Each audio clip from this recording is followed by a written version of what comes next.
Welcome to the GYIP Connect podcast. My name's John Aitken, here with co-host Sam McCann and our producer Ethan McAnally. Today we're joined by a true Scottish football legend. Across a 15-year career with Luton, Arsenal, West Ham, Wimbledon, Coventry and of course Celtic, he also made 51 appearances for Wales, scoring 14 goals. Off the pitch, he's faced some massive challenges, from his 2009 cancer diagnosis to his battle with gambling addiction. But he's turned those experiences into something positive, helping others through the John Hartson Gambling and Addiction Workshops and John Hartson Foundation. We are talking with him about those challenges, the highs, the lows, and what drives him today. It's a pleasure to welcome John Hartson. John, how are you doing? Thanks for joining us in the podcast. All right, John. Hi, Sam. Yeah, good to see you, boys. We'll just get straight started, John. Let's start from your childhood. What was life like growing up in Swansea, and what kind of household were you in? I was in a council house, born and brought up on a council estate in Swansea, like a lot of us are, very working class. My mum was a psychiatric nurse. My dad, basically, he was a scaffolder. He did the doors. Basically, you know, old school, one of those men who just worked hard, put food on the table for his family, and a very humble, very normal background, run around the council estate and kicking the ball against the wall with my mates and things like this. And I had a brilliant upbringing. You know, I wouldn't swap it for nothing. Quite similar to Glasgow then, Swansea, in terms of the working class. Yeah, absolutely. And as I said, you know, like when I came to Glasgow, I lived in a bigger house than what I was brought up in, because obviously, you know, I built up that type of career. But no, I think I've always stayed that way. You know, I've always never put myself on a pedestal. I'll go back to Swansea, and me and my dad would go up to the local pub I grew up in. We used to go, and I'll have a game of pool with the lads, and have a game of darts, and have a couple of pints, and it's never changed that way. And that's the way I've always been, and it'll remain that way. I'm not allowed to, you know, to be any other way when I'm around my old man and a couple of my pals, you know. Kept grounded then. When did football first kind of show up in your life? Was there like somebody to push you, or did you just kind of naturally fall into it? Well, it was quite strange because my school, went to a Welsh-speaking school, and the school didn't have a football team. You know, if you don't know, then you know Wales is the national sport. Rugby is the national sport in Wales. And my school didn't have a football team, and I played a little bit of rugby, but I believe it or not, I was quite small in school. You know, looking at some old school photos. So basically, I played outside of school, and I quickly realised. You know, my dad quickly realised that I had a little bit of talent, and you know, I was playing in when I was sort of 9-10 years of age. I was playing in the under 12s or 13s, and then when I was 13. I was playing in the under-15s, and when I was almost 15 and a half, I was playing in a man's team. Yeah, you know, because I was a little bit better than the guys my own age, so I had to push myself a little bit. So go on, sorry, John. No, I was going to say, so see the rugby, did that help in your kind of playing style? Your kind of No, not really. I never really took the rugby seriously. You know, I think I played centre. And as I said, that the school had a rugby team, so a lot of my mates played it, and I played for the school a few times, but it was always football, you know, that was going to be for me. And I remember going to Murrayfield a couple of years ago, and some guy from the stand recognised me, Scottish fan, and he said, "Oh, John," he said, "you're here at Murrayfield watching Scotland and Wales in one of the Six Nation games." He says, why didn't you play rugby? I says, well, I was brilliant at football, so I didn't have a choice for you. Brilliant. Who were your heroes growing up from Swansea or the Welsh national team? Well, my hero, and still is, really, and luckily for me, I got to play with my icon, who was Ian Rush. You know, Ian Rush, I've always supported Liverpool, mainly because of Rush, Dalglish. They were telepathic together, what a partnership they were. And I've met Kenny. I played with Rushy for the national team, so that was a bit of a moment for me when you can actually play with the guy that you had pictures of your heroes, you know, growing up in Swansea. So that was a wonderful moment for me growing up. And Kenny I've met a few times. Obviously, you don't know if I got the foundation or not, the John Hartson Foundation. But we had Kenny Dalglish last year as our main guest in the Doubletree Hilton in Glasgow. Raised an awful lot of money on the day, and Kenny was fantastic. You know, we had Paul Merson this year. We've had Brendan. We've had Martin O'Neill. We've had several guests, you know, special guests for our days. And I remember, you know, being with Kenny. Kenny's so humble, so you know, happy to share all his stories when he was growing up and working with Jock Stein and things like this, young lad at Celtic. And again, you know, you talk about Celtic Rangers being humble, not being too in that sectarian stuff that, you know, that can be a problem and things like that. Just a really nice guy, just a time for everybody. And I think he grew up as a Rangers fan, Kenny Dalglish, and ended up becoming a Celtic great. Yeah, I mean, I didn't actually realise how long Kenny Dalglish played for Celtic. It was, I think, 8-9 years. Was it? Yeah. Mama had on his trousers when he was at Celtic. Sam's mum's a seamstress for it. Well, everybody in Govan will know that Sam's mum's a seamstress. So, what kind of role did your parents play in your football career? You mentioned your dad kind of realising you had a bit of talent. Was he positive? Quite kind of. Yeah, he always he was never one of these shouters on the touchline. You know, you see a lot of dads now screaming and shouting at their kids, you know, on the touchline. I just totally don't agree with that. I think if you've got anything to say to your child, because all you're doing is embarrassing the kid. You know, he's embarrassed if you're screaming and shout. I would have been embarrassed if my dad had shouted at me in front of all the other parents and especially the children, your pals. Yeah. So basically, wait till you get in the car. Wait till you get in the car and you're taking him home and then have a quiet word with him, what you think he should have done or shouldn't have done. But the shout and holler across the Sunday parks and things like this, I disagree with it. You know, I can't do anything about it. Obviously, if people want to do that with their sons. But no, he wasn't like that. He knew I had a genuine talent, and if I didn't play particularly well, he'd have a quiet word with me in the car, say, look, you need to work a bit harder. He was strolling about there. Well, I strolled about a lot in my football career anyway. Even when I was a professional, I strolled around a lot. But no, he wasn't pushy at all. You know, I think if a child is going to come through, I think ultimately he'll come through. I think he'll stand out, and then what will happen is hopefully that kid will get spotted. There'll be a lot of like word of mouth on the street that there's a really good player here or there, and then ultimately a scout from a football club would obviously try and go and see him and keep an eye on him, and then the offer would come then, you know, from in Scotland, it might come from Hibs, it might come from Rangers, Celtic, Motherwell. A scout will see that young boy and say, look, we would like to invite the lad along. He'd approach your parents on the side of the pitch and say, we'd like to invite you along, invite you to the development squad on a Tuesday night. You know, we train, and if you're one of the standouts, then you'll get offered academy terms when you're 16, and then you're, you know, that childhood dream then becomes a reality. But it's only yourself that can, you know, your dad, your mum, your coaches, they can all try and push you, but ultimately you've got to have that drive. Yeah.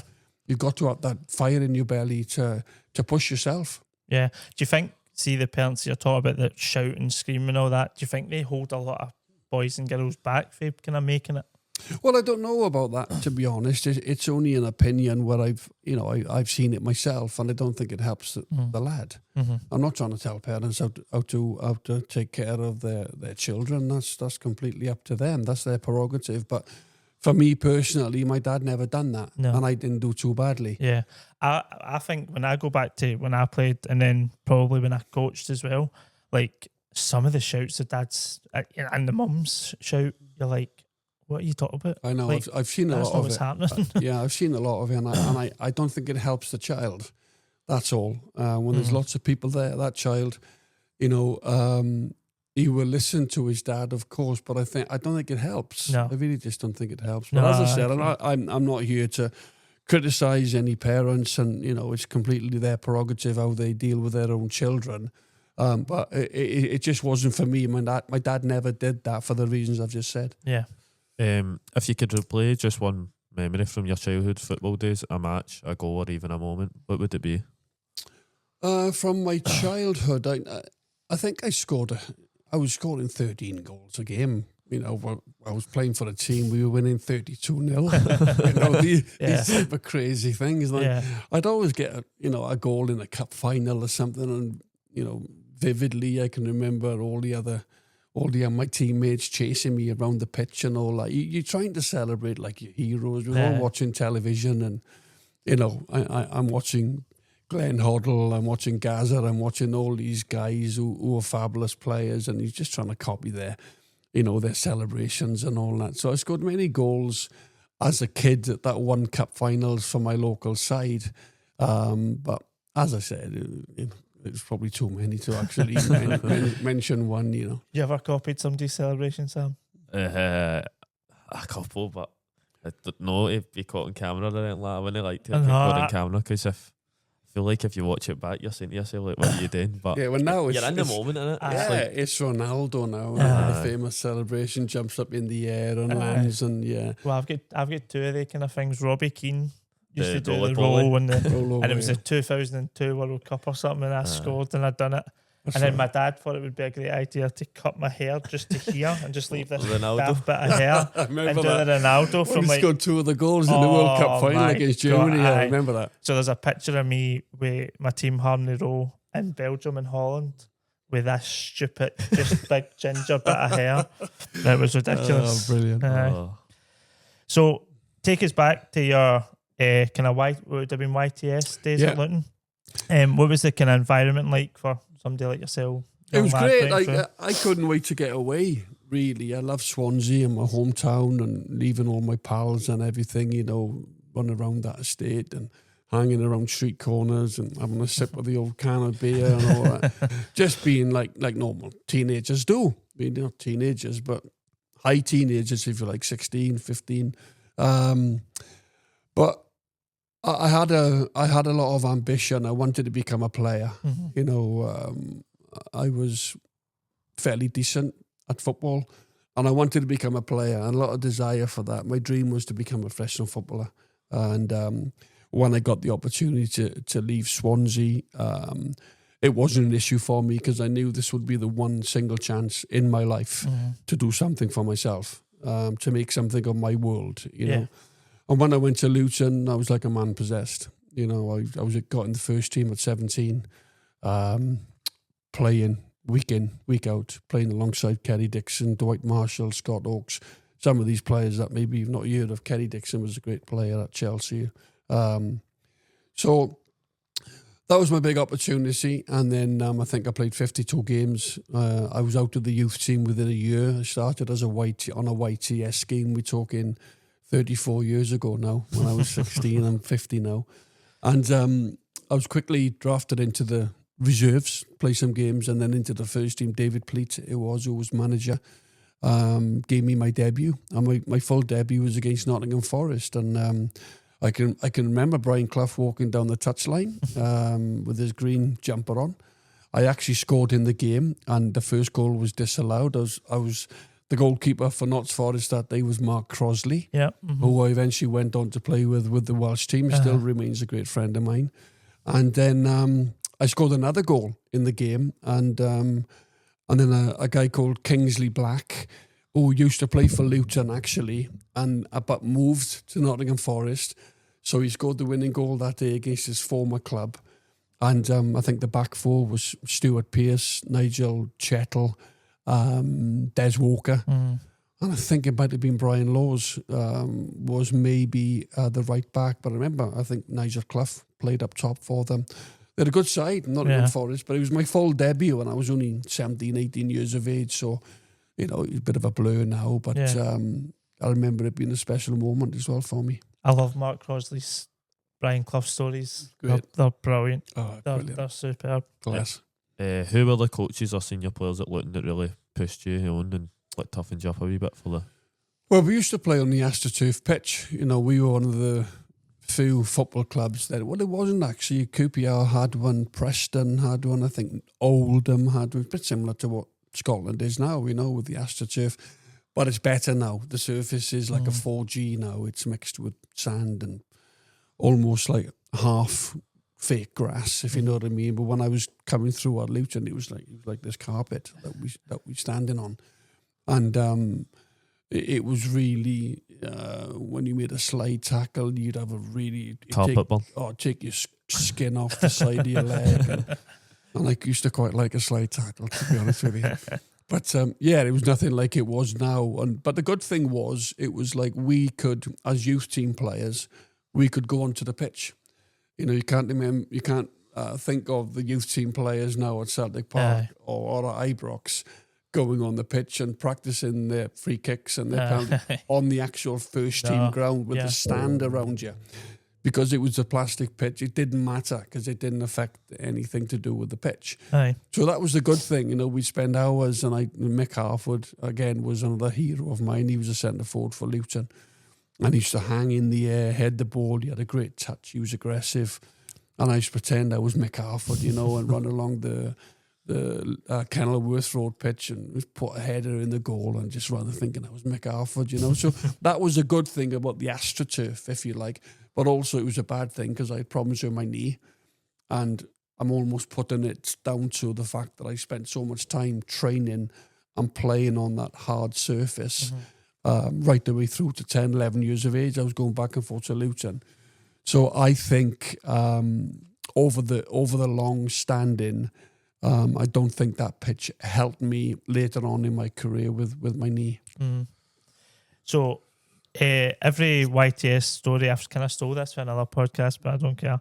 They've got some graph stories. So did you have to clean the boots and wipe the floors and do all that kind of stuff? It was a real education, you know, and I don't think the youth team or academy players, as they say now, do that. You know, a lot of these academy players now, they come in and they, you know, they just get on with the training. But what we had to do as YTS players, we used to have to go down to the laundry every morning, and we used to have to get, we were allocated with one of the professionals, and mine was Big Mick, and we'd have to put his boots there. His boots would have to be gleaming. There was a boot room there where all the boots were hanging up, each individual player. And then we had to go around the stadium with black bags, and we'd pick up all the rotten pasties and the empty cans of Fanta and the bag of crisps. We'd have to put that in the bag, and we'd have to make sure all the training kit, the T-shirt, the tracksuit top, the bottoms, the trainers were on hangers and hanging on their peg before the professionals got in that particular morning. But it was brilliant. I wouldn't swap it. I didn't know anything different. And it's a shame that a lot of these players now hadn't gone through that. Yeah. Because it taught me to be honest, you know, and how fortunate these guys are now. Times have changed, but back then, as I keep saying, 34 years ago, you know, it was completely different. But every player did it. And they'd give us a few quid. Because Ashley Cole used to clean my boots at Arsenal. And I remember a few years ago, we went to a wedding, and he was sitting there with his wife, Cheryl Cole. And I walked up to him, and I remember the boys used to give us, when I was a kid, Mick Harford used to give me like 50 quid or 100 quid, because you're only on £29. I gambled most of that anyway. But and I saw Ashley, and I remember giving him a few quid. I slipped Ashley a few quid down at Arsenal when he was my apprentice. And I walked up to him about 20 years later. I'd not seen him for a few years, and I said to him, Ash, I've been a bit, you know, down on my cash lately. Can I chance get it back?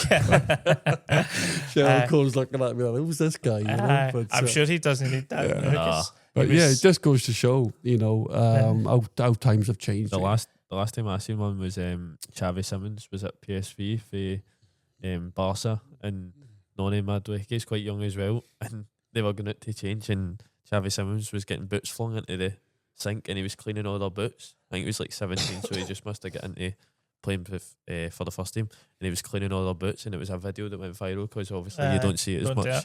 Because I mean, the reason why we can ask that question is because we have positive role models that are kind of young volunteers, and they get everything. Like us three, both myself and Sam and Ethan behind the camera, we were all positive role models in GYIP and kind of came through and now full-time workers.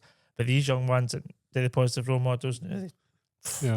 they don't know half of the stuff that You we should would get have them to to do. sweep the floor now and again. Exactly. That's what you should get I them know. to do. Yeah. It's hard enough. It doesn't do them any harm. I know. It's really. It's hard enough getting them to watch the bouncy castle. Never mind sweep a flare. I swear to God. Yeah. When the Arsenal move came up, what was going through your head? Were you ready for it?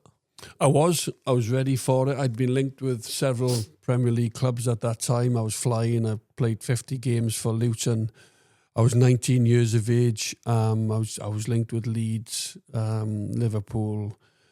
Lots of scouts watching me play because I was a very young, emerging talent at that time. I was big. I was aggressive. I was different. I had a good touch for a young centre forward.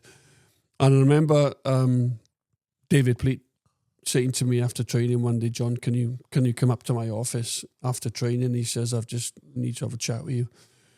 So I walked into his office and he basically came out with it. He said, "Look, John," he said, "Arsenal have made a record bid for you. I became Britain's most expensive teenager in the history of football at that time."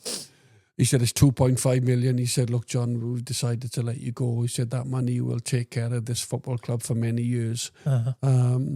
Remember, players were on £300-400 a week at the time. Top players, that's all they were on. So that budget would have obviously took care of Luton Town as a football club, as a whole. And I just said, wow. I said, he said to me, "Look, John, you better get home." He said, "They want to sign you today because they've had a couple of injuries to, I think Kevin Campbell was out, Alan Smith had a problem with his knee." And he said, "Look, they want to, they want you to get up there, sign." He says, "And if you get up there, sign early enough, you'll make your debut tomorrow against Everton at home with the current England centre forward, who was Ian Wright, So he said, "I want you to go home, have a shave, put a suit on." So I went home and I didn't have a suit. So Peter was there, my landlord, and Tricia. They were the guys that I was living with at the time. I didn't even have my own house. I was staying in digs. And I said to Peter, "Look," and he said, "Come with me." So he gave me like a shirt and a jacket. You can still see it now in the pictures. And he gave me a Disney tie. I still get stick for it, And you can see me with Chris Kiwomya, with George Graham in the middle of us, because I signed with Chris Kiwomya from Ipswich and Glenn Helder, who was a really good winger from Holland. I keep banging that. Three of us signed on the same day, and my tie is absolutely minging, But then, rightly, David Pleat, true to his word, I quickly signed because I had to get up there on that Friday afternoon because they wanted to get the paperwork through to the FA so I could make my debut. And then I made my debut on the Saturday. So you think about it, I'm 19, I'm playing for Luton. I've gone in with all these great players, the England back four, David Seaman, Tony Adams, Boldy, Winterburn, Lee Dixon, and then you've got Jon Jensen, Ray Parler, all these Merson, all these great players. And I'm thinking, well, I'm 19 years of age, I've got this long ginger, thin hair. I'm like a fish out of water. But then I get in there, I settle into the game, and we actually drew 1-1. Duncan Ferguson was sent off, and Wrighty scored the equaliser. Then we drew 1-1, and played against my old teammate Neville Southall. He was in goal for Everton that day. So it was brilliant, to go and make my debut for Arsenal Football Club. They were just such a giant of a club, in London, and then as you say, I spent 2 years at Arsenal. So that was a great time for me. How big? So I know you've kind of said that a wee bit with the dressing room, but how big a jump was it actually from Luton to Arsenal at that time? It was massive. I'm joining a giant of a football club, full of double winners, internationals, serial winners, professionals. On that particular time, the year I got there, I played in 2 European finals within 6 months. I played in the. I'm 19. I'm walking out at the San Siro in the Super Cup final against Costa Curta and Baresi, Maldini, and these guys. And it was just one of those things. Just get on with it, really. I was put in the team. George Graham put me. I was playing centre forward with Ian Wright, and I'm just getting on with it. I'm enjoying my life. I'm 19. I've got loads of legs, loads of energy. Loads of front desire. That's what you need. You got to step up and show you can handle that situation. You sink or swim. That's what you do. Yeah. If you can't handle it, then you're going to be out the team and you're not going to be playing. But I showed I could. I scored in the Cup Winners' Cup final at 19 over in Paris against Real Zaragoza. Yeah. Gaspoye was playing for Zaragoza that night. And in the semi-final, I remember we got done in the Cup Winners' Cup final by Naeem. Remember that goal from the halfway line? Over David Seaman. Yeah, and in the semi-final, we played against Genoa in the semi-final of the Cup Winners' Cup final. We played against Sampdoria, in Genoa. And we won 3-2 from the first game at Highbury. We go over to Genoa to play Sampdoria. Sven-Goran Eriksson is their manager. Mancini, Lombardo, they're all playing for really, really good Italian side. And we lost 3-2 away from home. So it goes to penalties. And I actually scored my penalty. I was one of the 5 allocated penalty takers. And then I'm thinking it was the 100 and, 90 minutes, 120. It was the 119th minute of extra time, 50 or 30 minutes of extra time. And I'm thinking, it's going to penalties. There's a minute to go on the clock, and Merce had gone off. I think 1 or 2 other were cramp, things like that. And they've kept me on mainly because I'd scored my penalty in the semi-final. Yep. So I had a bit of momentum. I'd have been confident taking one. And then before you knew it, we're walking down the tunnel. We've lost. Naeem has beaten the world's best goalkeeper from 50, 60 yards, right under his bar. And then, you could hear a pin drop. We've lost a game. Have you seen it, Sam? Oh, I've never. I just couldn't believe it, And I lost in 5 cup finals in my career. That's hard to take that. Mm-hmm. That 5 cup finals. Look at the medals I could have sold now. Yeah. I've got, in fact, it's interesting you said that. There was a quote from Michael Jordan, and he talks about how many times he's missed a shot. He actually knows how many times he missed a shot, because he's like, I've actually missed more shots than I've scored. And Roger Federer says as well, he's lost more games than he's won, but it's when it really matters that you can remember it. Looking back now, what did that move teach you about yourself and football at the top level? It taught me a lot. As I just alluded to there, I could do it. I was ready for that, and self-doubt, it's never crept in with me, really. I walked into 8 different dressing rooms during my career, and if you've got to go in, you've got to put a marker down. Otherwise, you fall away.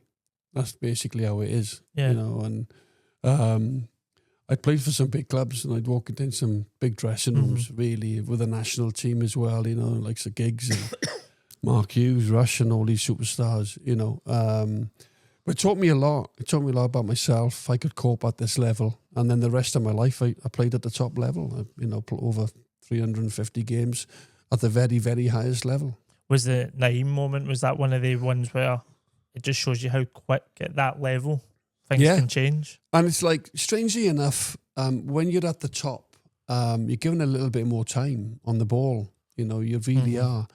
It's when it's all ratty, rushing. People are not quite staying in their positions in League One, League Two. No disrespect to them boys, they're still very, very good players, and I love watching the Championship and the football leagues. The same in Scotland. I love the Championship. I worked at Livingston for a while with David Hopkin. I enjoyed that, but when you're playing at the top, you actually get a bit more time to express yourself, and it's important you take that time. You've always got a little bit more time than what you think. And even as a centre forward, when the ball comes into you, I see centre forwards rush in.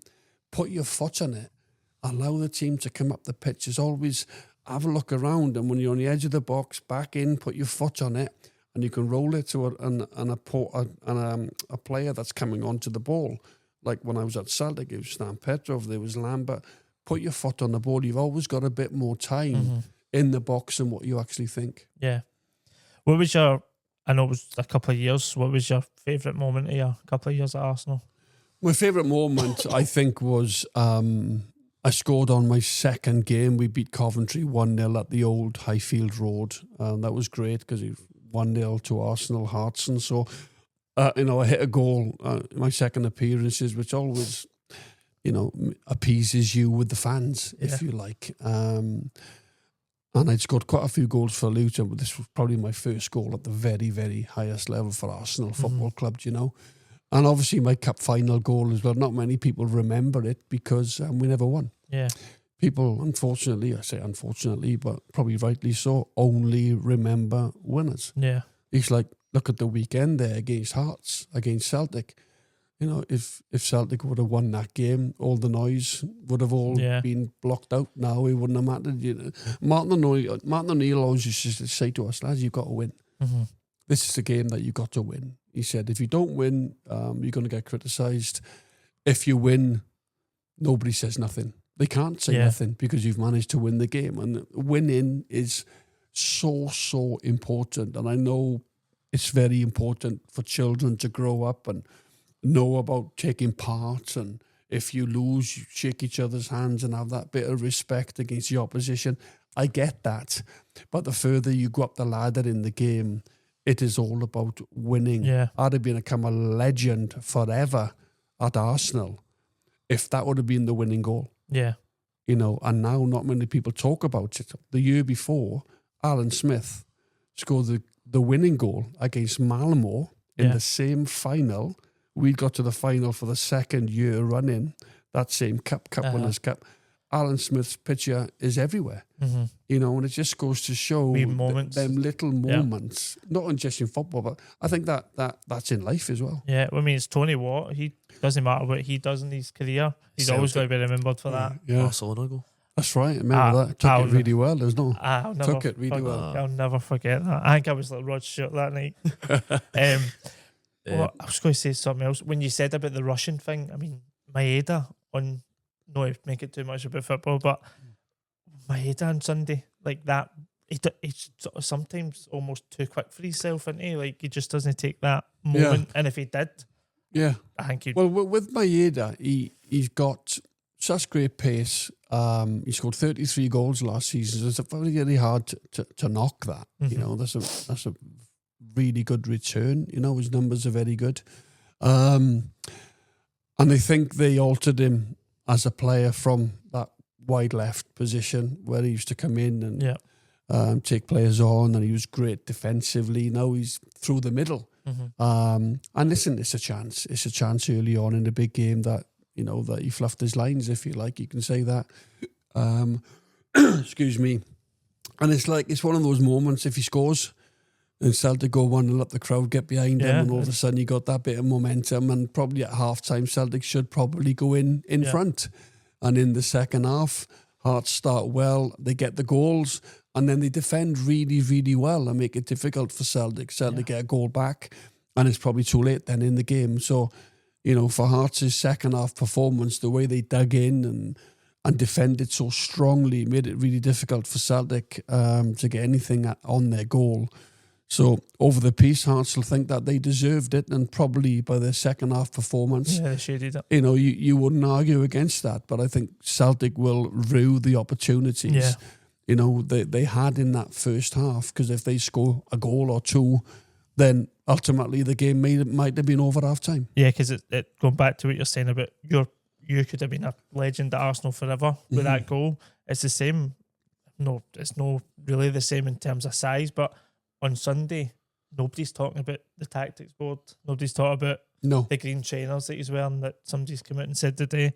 And it's a shame because now the guy's under real pressure. And I suppose that's what you go back to about the top level of football. You need to be winning. Doesn't matter. Nothing else matters. You got to win. And you look at Celtic in recent years, you know, they've become winners. They've won so many trophies.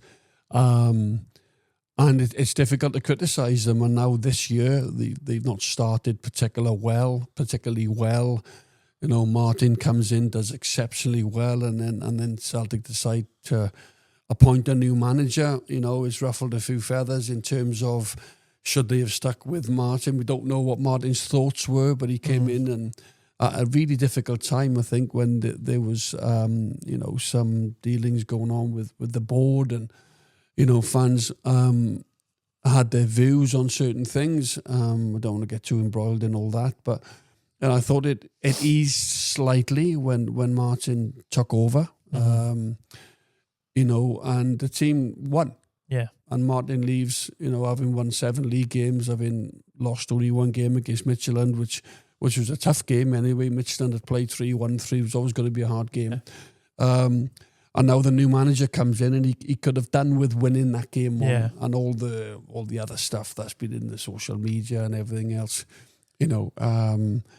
That wouldn't have been in there. So if he'd won that game, so again, the fact that you have to win. But he's only just come in. I think give him a bit of time. I think, and well, I was listening to Gordon Strachan yesterday. He was saying it could be a Bratislava contest, so that's right. It wasn't that bad. I played in that game, and then we beat them 4-0. I was at the... And I think Craig beat you at the post in the last minute. Yeah, so that was Gordon's first game. Yeah. Between Arsenal and Celtic, you've had stints with West Ham, Wimbledon, and Coventry. What were your experiences there?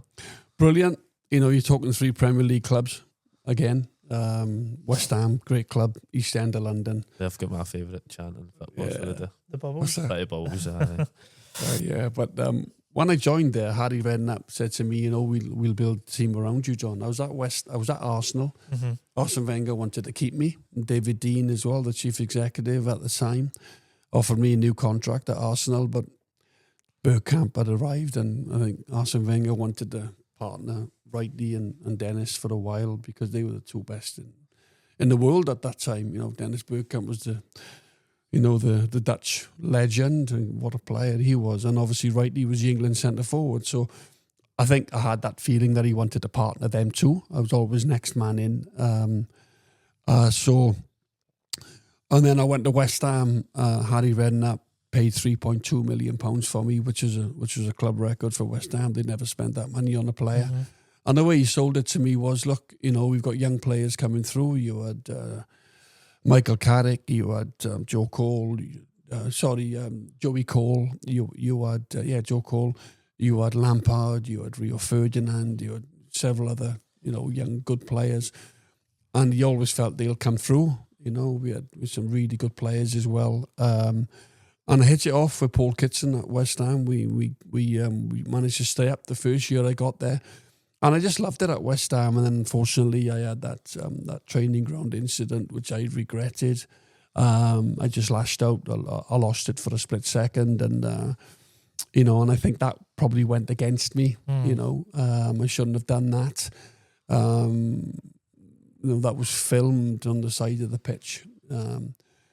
So for me then, I think that was the end of my career at West Ham, although I loved it there. I had a great relationship with the supporters. And from West Ham, in 1999, I went to Wimbledon for 7.5 million. 26 years ago, that's 150 million today. Aye. That was incredible. No one could believe that in football. I remember the furore the press made about that deal. It was Joe Kinnear and Sam Haman. So, that was huge at Wimbledon. And then I went to Coventry and I played under Gordon Strachan. For the second time I played under Gordon, and then obviously played under him at Celtic in the last year, where Gordon won the title in his first year. That happened to be my last year. Yeah. Again, 3 big Premier League teams, and I was enjoying my career. As I said, I never went to any other sort of lower leagues. I was still peaking at my highest. How was Gordon Strachan? Because I probably after Martin O'Neill, he's the manager I remember kind of through my kind of teenage into my 20s, and I thought he was brilliant. I thought I think he's quite underrated as a Celtic manager. Well, he won 3 titles there, didn't he? So you can't knock that. No. I think he took Celtic into the knockout phases of the Champions League as well. So he's a good manager. Yeah, he's different, and he's a top manager. Bucky. I think you've got to admire him for that. I know you can say he's a character. He's just like Harry Redknapp used to hate being called a Del Boy. I remember the interview. First and foremost, he's a manager. Aye. He's a very good manager. And Gordon Strachan was an excellent manager. Managed in the Premier League for Coventry, Southampton, did brilliant at Aberdeen as a player, Manchester United.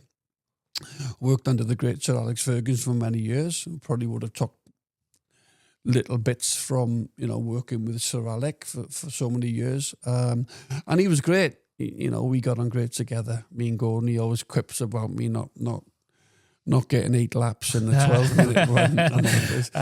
But he said, I know John will get me 30 goals a season, so I'll put up with the running, you know. But no, he was great, Gordon. I remember taking us up to St Andrews University in the student dorms for pre-season training. And me and Carlton Palmer sneaked out one night. We went to the Mardi Gras in Dundee and we bumped into a young Charlie Adam there one night. Charlie must have been about 17, but I said to him, what are you doing in here? But we got across to the Jigger Bar, you know, right on the corner there of the old golf course there, and St Andrews. And me and Carlton had a couple of Guinnesses in there because a great little bar. And I couldn't get up to training the next day. But I was going to Celtic at the end of the week, so I think Gordon sort of turned a blind eye to that one. But he was great with me, Strachan, really got me fit, got me ready for my Celtic move. And I enjoyed working with him. I remember reading Roy Keane's book, and he was saying that when he was going to sign for Celtic, Gordon turned around and said to him, listen, we don't need you. If you want to come, that's fine. Come on, you can come. And Roy Keane's sitting thinking, aye, all right. There's Real Madrid and Juve and that want me here. You don't want me. He said, I don't need you, but if you want to come, that's fine. Well, then you come. I think that just sums him up for what I kind of hear about him. When you think back to signing for Celtic, what's the first thing that hits you? The enormity of the football club, really. The global size of it, fan base. Both here in Scotland and obviously around the world. The Rangers are the same. Global clubs, fan bases, institutions. You know, there's people that support Celtic and Rangers that have never seen them play. Yeah. You know, just because of what they stand for, really. So, yeah, and then obviously settling in, Martin O'Neill, failing 4 medicals prior to come into Celtic. And then Martin O'Neill taking that chance on me. I came back with 100 goals for him. And I thank him all the time, you know, because it wasn't for Martin, I probably wouldn't have been a Celtic player. You know, that's the bottom line. He took that risk on me. Strangely enough, I never put a packet of ice on my knee for the 5 years that I was at Celtic. And that's what the medical I failed on the 4 times. I failed medicals, so... and then the players, you know, the players are all internationals, fantastic team, and I enjoyed it. And Hartson, Sutton, Larson, 444 goals between them. That's a lot of goals. That's what we were talking when we were planning this and doing the questions and stuff. I was talking to my boss Kevin, and we were saying it must be great to, like, when everybody talks about that period, it's Larson, Sutton, Hartson. That's what everybody talks about. How good is that? Well, we did so well together. You know, we did so well, and sometimes you hit it off. But you had 3 players there that, you know, Henrik was a Swedish international, played in World Cups, became a legend, top player, world-class player at Celtic. For the amount of goals he scored, for his work rate, for his demeanour, for his attitude, for his desire, his personality. Chris Sutton was a Premier League winner, went to Chelsea for 10 million, Golden Boot winner, played with Alan Shearer, which was one of the greats. And I played 200 games in the Premier League. I had 30, 40 international caps, and I was proven goal scorer. So when you put them together, you know, you've got a good chance of having the front 3. Sam's laughing there because Alan Shearer was my hero growing up. Oh, Shearer was class. That was the first, well, apart from Celtic, the first kit I had was a Blackburn one with Shearer on the back. In fact, won Euros, 96 maybe. Shearer was class. Arguably, for me, the best England centre-forward. I know they've had quite a few, and you look at it going back to Jimmy Greaves and Jeff Hurst and all these guys. Well, I think Guy Lineker.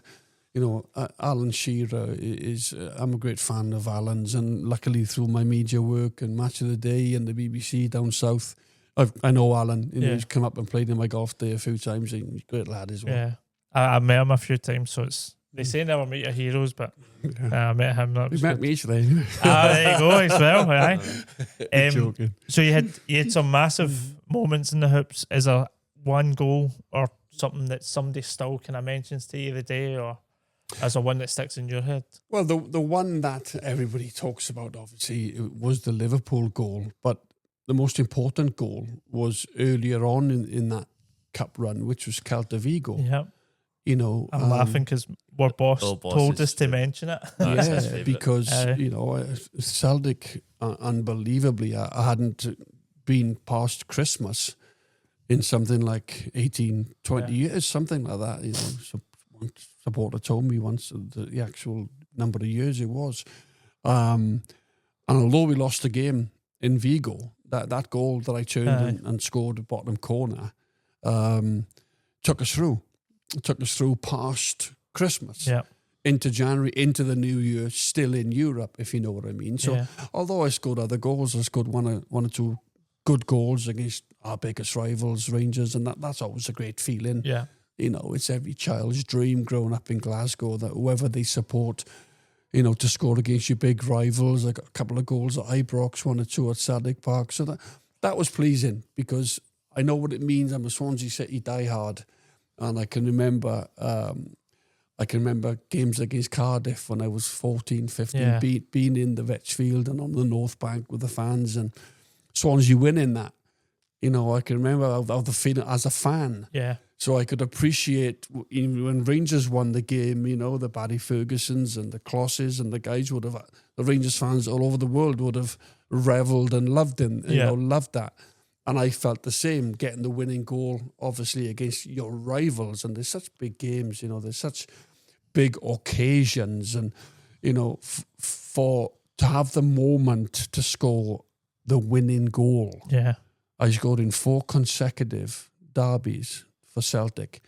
So to have that was pretty special for me, really, because I know what it means to the supporters. You should have scored another one at Hampden, but we'll not get into that. Yeah, don't go there. You played with some huge characters at the time. Who in that dressing room had the biggest impact on you, on or off the pitch?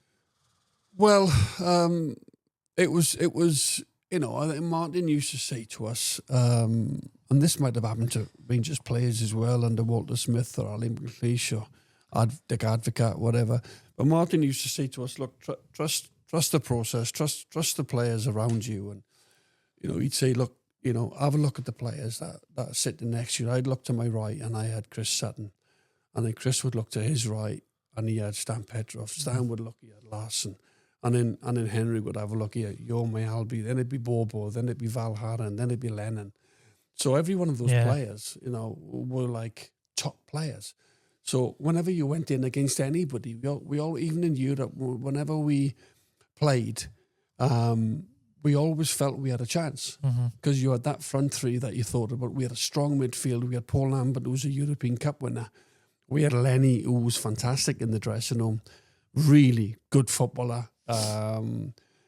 You know, intercepted, a leader, a character. And you need people like that in the dressing room. Stan Petrov was wonderful from midfield. He'd get forward and score goals.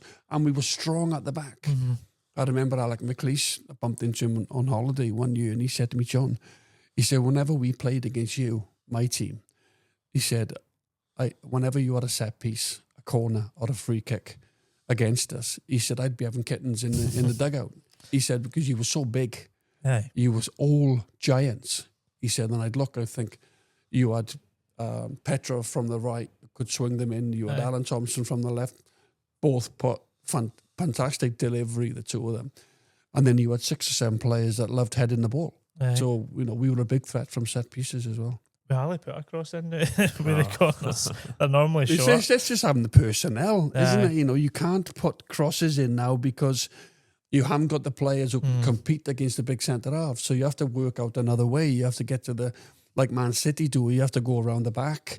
You have to play, and you've seen Callum McGregor hit a few great, you know, shots from outside the box. You have to score different ways, and Celtic don't struggle. They struggled at the weekend, but generally they score a lot of goals. Yeah. But you just have to find a different way. Do you think we just keeping on football a wee bit? Do you think that's where Celtic are lacking a wee bit in Europe? A wee bit more kind of physicality? Well, I've said it for a few years. I like a big man up top, and I think he gives you an option. I really do. You know, if you can't get out, you know, Celtic do play well out from the back, but sometimes you look at it and go, oh, you know what I mean? It's a risk sometimes, although they've got great players who'll go and accept the ball and they're very brave. Callum McGregor's the best at it. That ball from right back into your front man, nothing wrong with that. Nothing wrong with that pass. If it's a good delivery, it's clipped in, you get yourself in front of the defender, your midfielders turn, and you get the second ball. And it's a nice touch, and it's laid off to your midfielder. Then it goes wide, and then, as you say, it can go into the wing. The wide men can cut inside, and then they can start playing in and around the box end. But I genuinely believe there is still room for a big centre forward who's got a good touch. You know, and you look at them; they're a dying breed now. Haaland is the one that stands out. But when I was playing, you had Sutton, you had Shearer, you had Sheringham, you had the big guy. What was his name? Not at Rangers. That Purcell. You know, people who could take it in. So I always feel that there is room within your camp. You know, for like Giakoumakis was one, wasn't he? Sam Russ was another one. But you know, a lot of teams have gone away from that. So football, tippy-tappy, passing. Bit complicated. Just look at like you're trying to get goal of the season, but just make it simple. Into the front man, hold it up, lay it off, shot, goal. You know, and it sounds a bit old school, but even the top managers, Martin loved a big man up top. Aye. Ian McCall spoke about Martin O'Neill and just on the topic it being simple, and he said that I think it was Jackie McNamara told him before the 6-2 game, literally all he done was go round all the dressing room and go, do you think we can win today? Do you think we can win? Do you think we... And by the time it got right round, everybody was like, aye, we can win. You couldn't win 6-2. Yeah, so Ian McCall's like, as a player, you're not going to say no, are you? No, I know, but it was just simple instruction, overcrowding it. I think that's great messaging. Looking back at the whole kind of chapter, the trophies and the European nights, the atmosphere, what's it mean to you personally? Well, unbelievable nights. You know, you can't beat them. East End of Glasgow, you know, the history and, you know, the Lisbon Lions and the European Cup, it just goes back, doesn't it? And, you know, and just playing all the top teams, playing the Milans, and when they come into town, it's different. You know, the whole atmosphere in Glasgow, Ibrox and Celtic Park, it's just different. You know, that theme, the Champions League. I played in Europe at Arsenal as well, so I'd had a little bit of a taste with it. Played in European finals at Arsenal. But them nights are pretty much special. I remember the Liverpool night at home. That was just probably... Although we drew the game, Henrik scored our goal, Heskey scored their goal. That atmosphere that night, you know, both sets of fans singing "You'll Never Walk Alone," and somebody came on the pitch and a legendary singer and sang the theme, and the atmosphere just it was just bouncing. You know, the roof would have come off if it had a roof on Celtic Park that night. It was, and for me, that vividly is probably the loudest I ever saw it. That Celtic Liverpool that night, it was incredible. Lastly, the relationship between you and the Celtic fans became something special. Can you delve into that a wee bit more? And is it true you have a Celtic tattoo? Yeah, I've got a Celtic tattoo. I think I've got one on my arm. I've got lots of tattoos. But when I was ill, you know, I nearly lost my battle when I was ill quite a long time ago now, 15, 16 years ago. Just the support was overwhelming. You know, the letters, the flowers, just the time that the Celtic fans took out, you know, to make sure that I got something from them. You know, books, there were like 10,000 sort of messages in it. A big thick book arrived, and I read every one. So yeah, that was very important to me. I felt it pushed me along. Nothing can save your life. You need a bit of luck to what happened to me. I got a bit of luck and I managed to come through that. And, you know, my heart goes out to everybody who has to deal with cancer, because it's a serious illness, you know. And lots of people don't get through, unfortunately. And I watched that in hospital. So yeah, you know, Celtic is a special club in terms of that. In terms of that support that they gave me, and it meant an awful lot to me. It meant an awful lot. So I come out of hospital and I thought, well, you know, I just went to my local tattooist and got a little emblem on my arm, and really. But to me, I haven't got an Arsenal or West Ham tattoo. Do you think that's what's kind of different about Celtic and Rangers? If you kind of take to Celtic and Rangers, the fans will really take to you. I don't even think it matters if you're like top player like you are scoring 100 goals. I think if you embrace the clubs, they kind of take it in, don't they? I also think as well, I remember Ali McCoist and Walter Smith, two greats, two great people as well. Walter and Ali Walter used to come with Ethel, his wife, and they'd come to my charity events, and great people, Ali McCoist and Durante, these guys. And I remember Walter Smith and Ali McCoist carrying Tommy Burns' coffin into the church, and when things like that happen, I think all that rivalry tends to go out of the window. Yeah. As much of a rivalry it is one of the biggest in the world. I remember people passing away on both fronts. Great players. I'm got to be great players, and I think the respect when somebody is going through a tough time, and that's what makes Celtic and Rangers as a derby, that they can go out there on a Saturday and call each other all sorts of names and whatever abuse they want to throw at each other. But I genuinely do think if they've got a heart, which I think most people have, then in their heart they'll find a way, something to show empathy when somebody is going through a difficult time. And I can remember having lots of letters as well from the Rangers fans. I want to put that on record, Yeah, I think that's something... that's something I'll never forget is the pictures of Ali McCoist sobbing going into the chapel and stuff. That tells you something, Yeah. So if you're comfortable, just going back to that kind of time, when was it you started realising something wasn't right, and what were the kind of early days like for you with the cancer diagnosis? Well, I'd left a lump on my testicle. I'd left it, almost ignored it, really. Wasn't giving me any problems. It was just a small little lump, and I was still scoring goals. I was still fathering kids, my beautiful 5 children, my son and my 4 daughters. So there wasn't an issue, initially. And obviously over the course of time, the lump sort of grew, and I never went to see about it, which was my downfall, really. Could have been a fatal downfall, but luckily it wasn't. It got bigger. And then ultimately, when I went for a scan, the specialist said to me, "Look, John, you've got a tumour, and it's not only spread from your testicle because of the because of my ignorance. I'd left it get to quite a large size, and it was a tumour, and it was cancerous, and it had spread to my lungs and onto my brain. So I was dealing with something very, very serious then, not just like testicular cancer where you take the testicle away." Generally, you wouldn't have any side effects or any other treatment. But for me, I spent 6 weeks in hospital, literally in and out of, operating theatres. I had 2 major operations, I had 2 lung operations. And I've said it before, I've gone over this many times, and I'm very, very blessed to have come through. But my message is, if you feel any sort of lumps, especially on your testicles, it's a sign that it could be quite serious.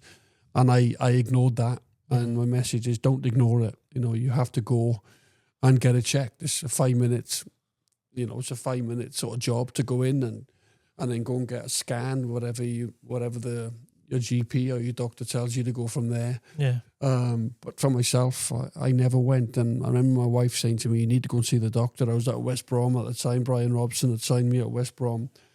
And I came away, and subconsciously I just thought there's something wrong here. I didn't feel right in myself. And I went home and I said to my wife, "Yeah, I've seen the doctor, everything's fine." Just crazy. But, that ignorance of my health nearly took my life. And luckily for me, I had that break and I'm still here. Just on that, when the diagnosis came, what helped you process it? Was there someone or something that grounded you in that moment? Well, I think when you get told, cancer is a serious, cancer takes good people away from us every single day. It's not a bug, it's not a disease, it's not a flu, it's not a cold. It's a serious issue to deal with. And when you get told you got cancer, that's it. You think you're gone. Yeah. You know, because it takes so many people, you know. But for me, it was just a shock because I trained every day of my life for 20 years. I felt fit. I felt normal. I didn't feel any effects really, apart from getting a bit tired and things like this. So it was obviously spreading pretty quick. And it was just a shock. There was a lot of tears, you know, my wife, and support, and the support from people in general. And that's the word, is the shock.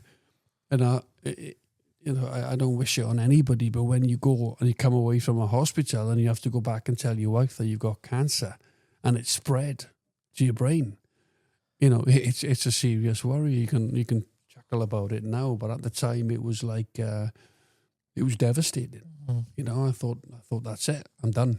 31 years of age and losing my kids here, and you know, they might have to grow up without a father. It's just, and people go through it every day.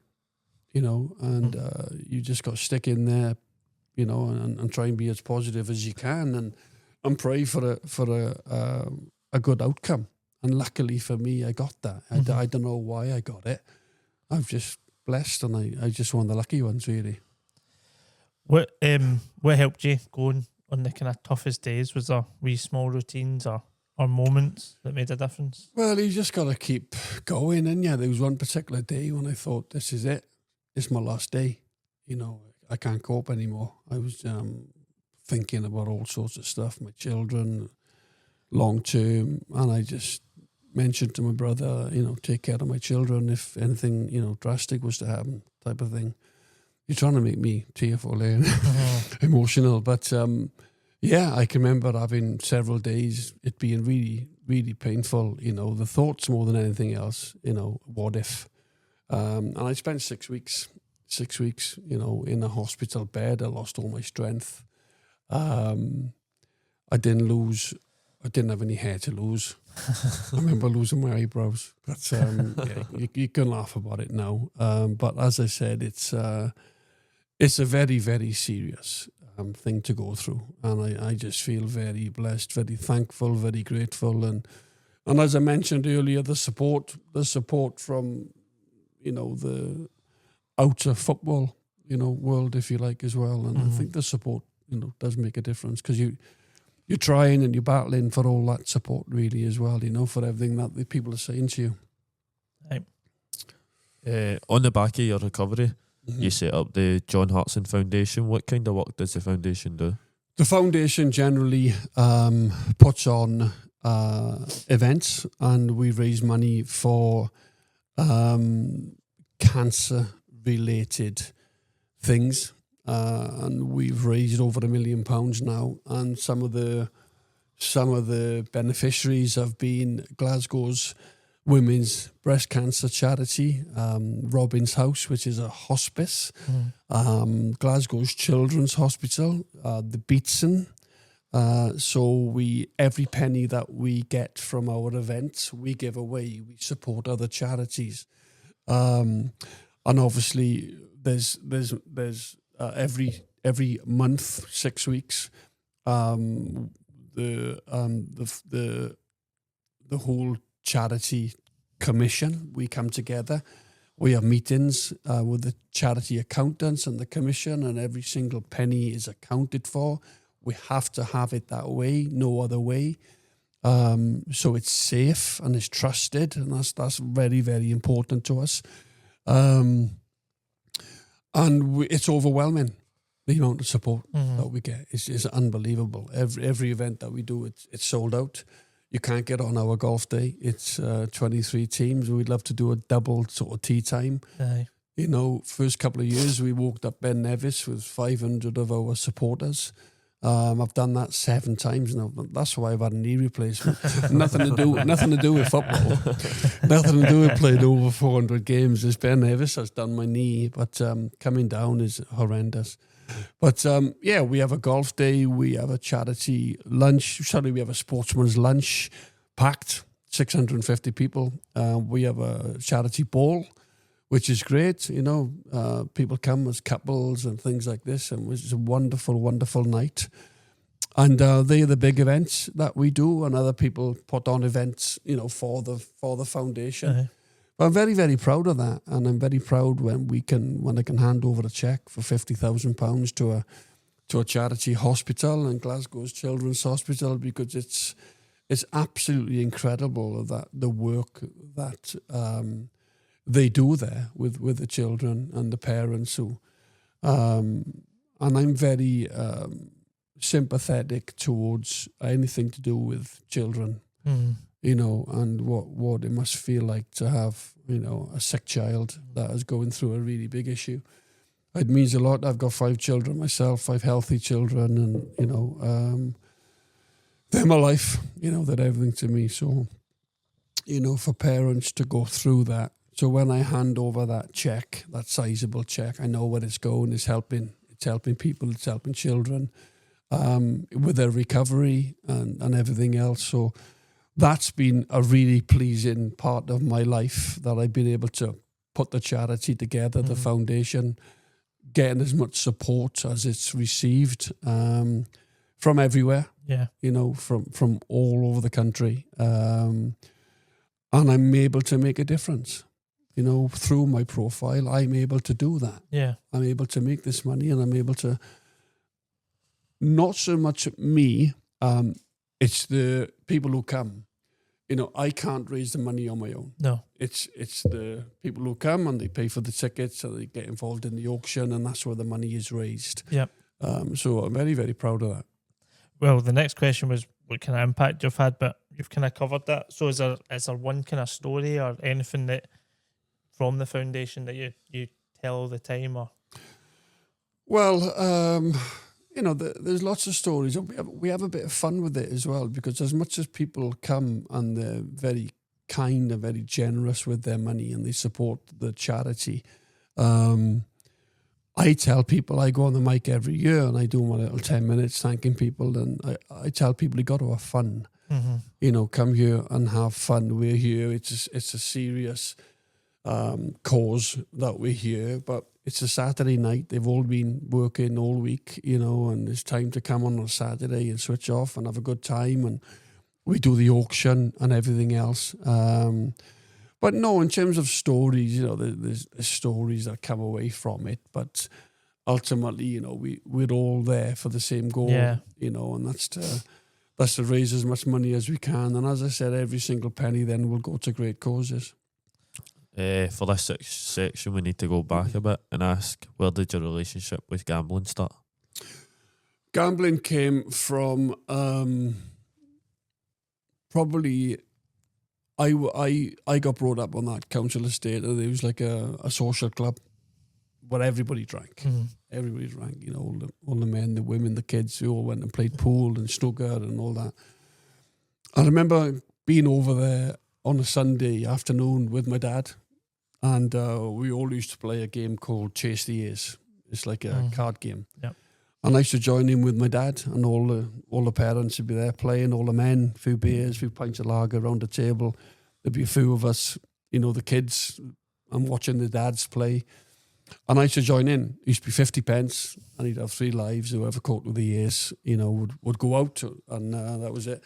And then at the end of the day, there'd be a like a black market bookie there. One of the boys would do the book and take the bets. And then obviously when we came home, my mum would make Sunday lunch, and then we'd sit down and watch the football.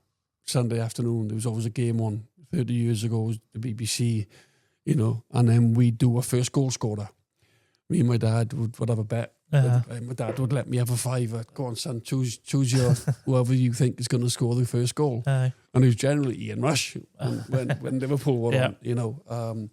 It probably started from there, and it's crazy to think that it can start at a young age. But a lot of addictions start very young. You never quite believe it's going to end up going to be a gambling addict, and it's going to get you. And it got me. It got me early on.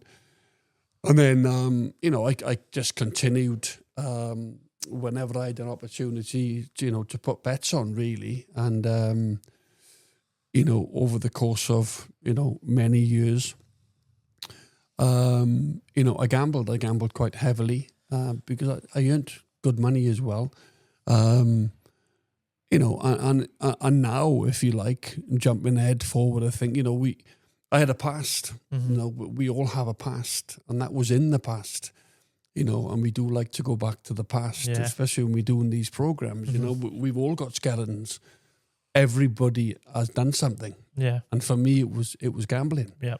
You know, and regrettable. You know, I say regrettable, but I had a great time doing it.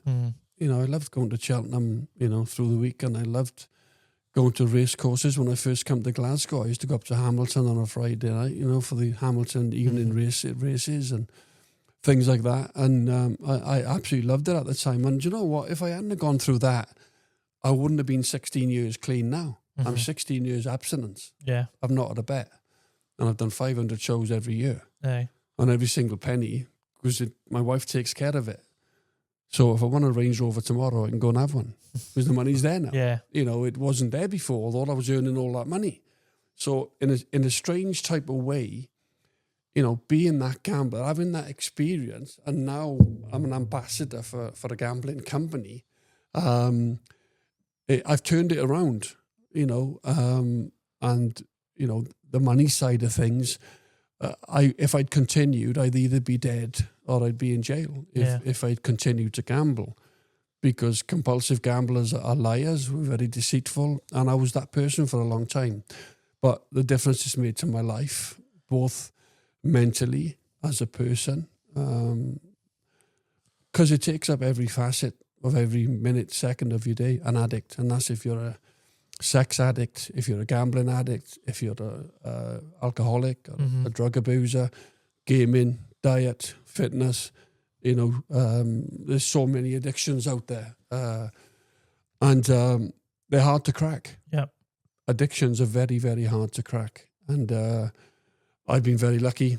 I stuck to it. I kept going to GA. I kept learning, did the 12 steps program.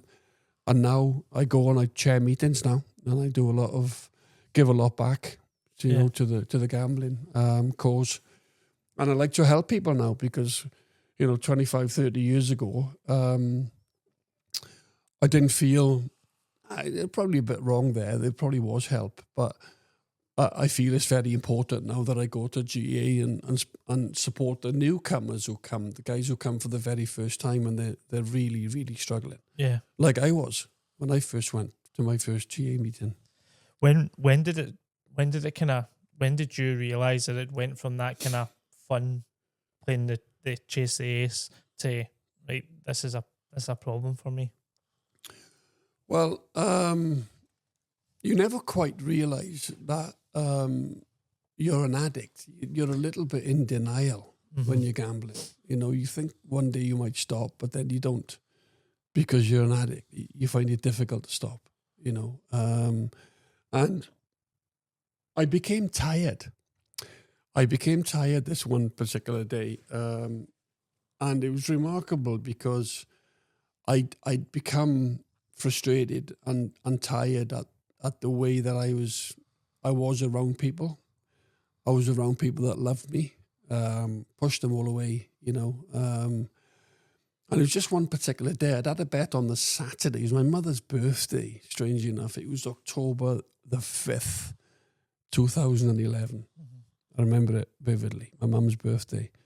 And I put a bet on and it lost. A football bet or something. I was just tired, you know. I put both teams to score or something like that. It was. I came away and something strange. I said, I'm just so tired of this. And I went home, I explained to my wife that I think that's it now. I'm going to go to GA and I'm going to knuckle down. And I found it relatively not easy, but I coped with it. Coped with not gambling. And as I said, I've kept going and I've got through the years. And it's the best thing that has ever happened to me, really getting clean and abstinence from that type of... because it's the worst, I feel, out of all the addictions. It's the worst. You sell your T-shirt off your back. Yeah. To have a bet. You know, you sell your car, you're having arguments, you're causing havoc, you know, in your household. No relationship with your wife, your kids turn against you. It's a really stinking, horrible place to be. and it's a stinking addiction. All addictions are, actually, but they're very, very hard to break, and I appreciate that. But for me, I just got tired. I got tired of the way I was being, deceitful. I'm an all right person, but I'm treating people because it's the addiction that are making you that way. So it was remarkable, really. It was just a case of, I don't want to do this anymore to myself or other people. And it was like, found it, all right to deal with when I had that mindset. Do you think there's enough support for like footballers in particular? Because you've seen like Tonali. Paul Merson was one that you... Yeah, Paul well, Merson, I joined Arsenal. Tony. Moose says himself, he admits it to today. He had the issues, and he's very honest. Spoke about it a lot last week at the sportsman's lunch. He had the crowd in his hand, the way he tells his story and what happened to him. So Moose has been, very out there. And I think it's commendable if you are out there, because if you've played football and you've been at the top and you've earned great money, I think people will listen to you. Yeah. I remember seeing that video that was in a show or something, Paul Merson's documentary, and it was the guy who was getting into help. I think it was like 9 years or something, and they've been best pals all their life. And Paul Merson was able to think with it, but the guy that he was trying to help just wouldn't take his help from him, and I think he was left greeting or something. Yeah, so there's probably many things that we all try and do documentaries and things over the years to, just to get the message out there, and how serious, the type of places it can take you, really. So yeah, it was one of those things that. Luckily for me, I still had the career that I had, really, and it didn't really affect me on the playing field, off the playing field, of course. But no, it's something that, I'm not glad that I went through, but the way it's turned out for me, I'm 50 years of age, I stopped gambling when I was 35. Yeah. And now, my focus is on my children, my focus is on my life, staying healthy, and the football side of things, it was my life, for 30 odd years, and I still love the game, but I've got other things now. Yeah. I want to do other things, my daughters are approaching 18 and university and things like that, and I want to do other things, Sometimes I'd rather take my 12-year-old daughter to the pitches than go on Match of the Day. Yeah. I've done that. It doesn't bother me. I was doing the media a long time before this crop of guys now are doing the media, Sky, I did Sky for 10 years when I finished playing football. I did Setanta with Terry Butcher for many years, all the Scottish leagues. And so I was doing all that media. I'm not doing an awful lot now, but I'm happy about that. I'm fine about it, travelling down to London, leaving at 6 o'clock in the morning, getting on the 7 o'clock flight, doing BT Score, coming home 10 o'clock at night, getting the other flight home after the game from Heathrow back to Edinburgh, getting home. All my house is in darkness because all my kids, my wife's in bed. I did that. I did that for many, many years. And I worked on Scottish football, then I did Sky, and I did the other games. And I was doing that for a long time before this current crop now are doing it. So I've had a lot of experience in that side of it, but I'm quite happy now just doing what I'm doing, and that's going out and doing a lot of workshops and, going down to Wales and catching up with a few people and that, my family and things, We met you at the Gambling Harm Summit in September. How important do you feel that events such as that are getting us to a place where gambling isn't harming people in the way it currently does? Well, you're doing great without patronising you. You were at that event and I stood up and I said how impressed I was with what you went on the stage and said, that locally you've got to keep an eye out for I wouldn't say the outside villages and things like that and the towns, because people are gambling there, as well. It's not just the major cities, it's the smaller little places, things like this. On that council estate, there could be a local bookie. Yeah. And it's the young kids who are in there, 10, 15, 12 years of age. It's quite sad. No one's really doing a lot about it. No. I don't know you know, what to say about that, really. It's very hard. You know, your child is running away and all his money, his pocket money, his little paper round, whatever he does for money, he's gambling. And he'll become an addict, ultimately, unless you get him now. Yeah. You know? So it's very important, you say, about groups. I think the group sessions are good because it gives you reminders of what the experiences of what other people have gone through, and you have to learn from that and take that on board. Yeah. I think the thing for us, when we done that small booze betting bust, we were quite shocked the difference between all the bookies that were here and like then when we went to Bearsden and Mulgai and stuff. Slip one or Aye, and it was quite sickening. And I know you can bet on your phone and all that now, and the people probably are, but it just feels like working class people are being targeted. And I think that's why I asked about the football, because a lot of players will come from working class backgrounds with that probably ingrained in them to gamble, and it's normal, and alcohol's normal, and all this kind of stuff. And I think football's got a big problem because everywhere you go, if you go to a football game, Celtic are sponsored by Daffabet, Rangers are, I think they're Bet365, I don't know, one of them. Like almost every club is either betting or alcohol, betting or alcohol bet, and it's like we're just people are surrounded by it. And if you're a gambling addict or an alcoholic going to a football game, you're constantly bombarded with this stuff, this advertising, and it can't be doing people any favours. And here you can't avoid the bookies. I mean, you literally walk down this Govan Road and there's 3 or 4 itself. Yeah, well, they're making millions of pounds, aren't they? You know, they're making millions of pounds. And the sponsorships is quite interesting because they have now, they're doing more, but it's everywhere now. And the opportunities to gamble is everywhere. You know, you could be sitting at home watching Coronation Street. I don't even like Coronation Street. I don't know why I said that. And then an advert comes up and you're sitting with your wife. Aye. She's in the corner. You're laying on the settee, whatever you're doing. She's brought you a cup of tea. She's brought you a cup of tea at a Kit Kat.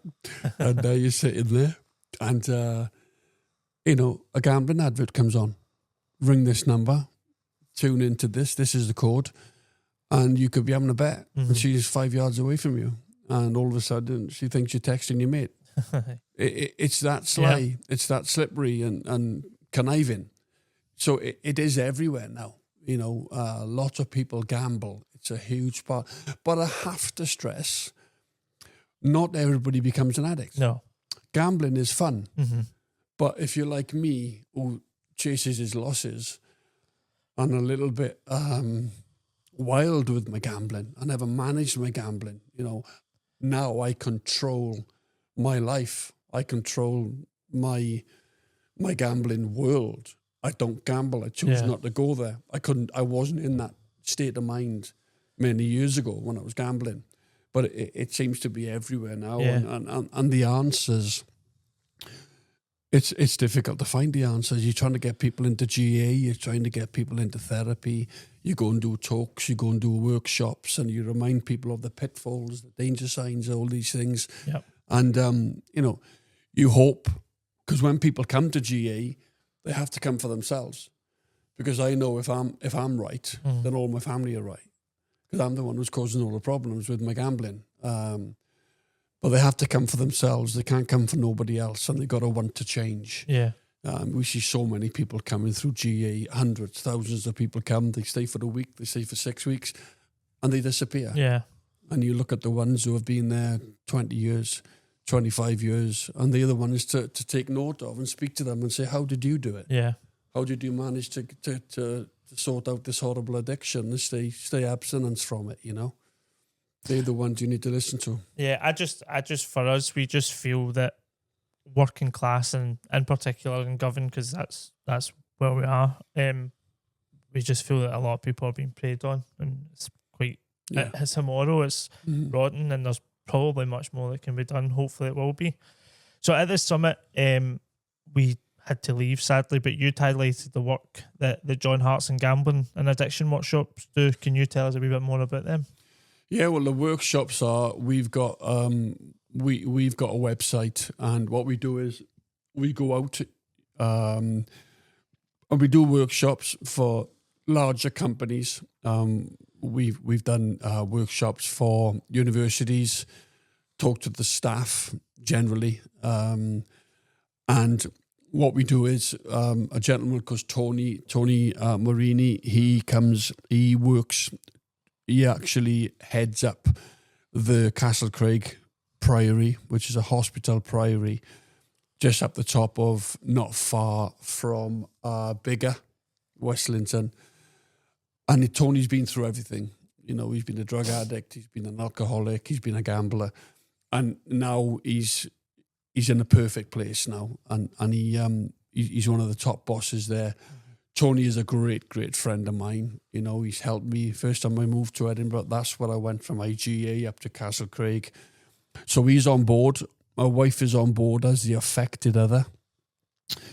So I get up and I mention, you know, what I went through. We try and make an impact on people. And then my wife goes up as the affected other, living with a gambler.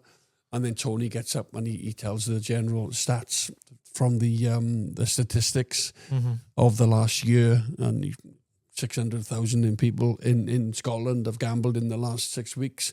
These type of things, and this money got spent by the government and trying to protect the gambling industry and all this sort of stuff. And it's a great concept that we have, and we're really busy. I think we've got 4 next week. The gambling workshops that we're putting on. We've got 2 in Dunbartonshire, 1 in Paisley. So we go all around Scotland. We go down to Wales, we go into Ireland, we do them in England. And we work for a company called Gordon Moody, which is a residential treatment centre. And they generally fund the workshops. And that's what we do. And I absolutely enjoy it because I feel as if I'm giving something back. Yeah. You know, and if I can help one person, you know, during these workshops that we do, then I would have done my job. So it's something that I'm very committed to now. It's a completely different angle from the commentary I used to do and enjoy this, that, and the other. You know, it's completely different. It's a different profession. It's a different ball game altogether. But I genuinely do enjoy traveling and helping people, and you know, helping people not to go down the same route as I went down. I'm very passionate about that. Brilliant. That's great work. Aye. And, all right, boys. We've really appreciated having you on to talk about this. One last question before you go. If you could make one law or legislation to try and make gambling companies more accountable, what would you do? If I could make one law or legislation, what would I do?